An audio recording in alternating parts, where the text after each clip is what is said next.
Ito yung likod namin kung saan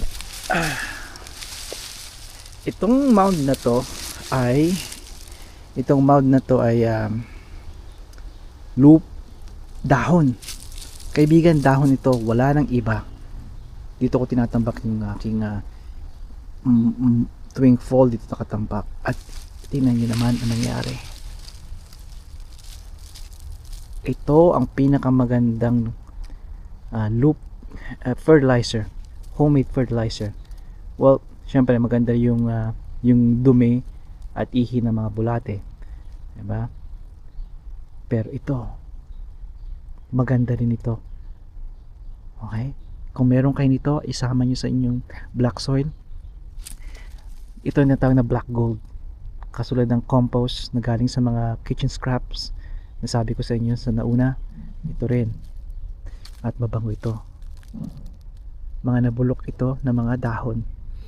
Kaya look at that. Hindi ito lupa, kaibigan. Dahon ito. Dahon. Look at that.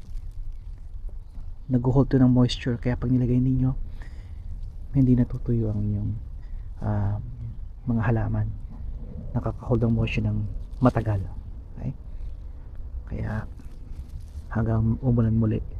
At napakadaming sustansya nito para sa inyong mga halaman. Kaya ang aming mga bulaklak at gulay ay pagkalaki-laki, napakaraming bunga at green talaga. Ang maganda, malusog talaga ang dahon nila, bulaklak, katawan, bunga.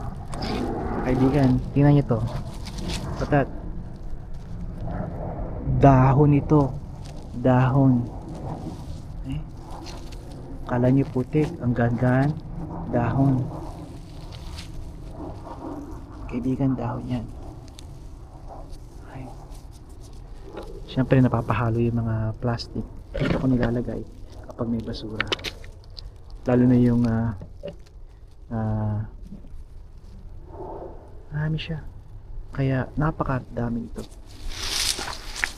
Okay, kaibigan,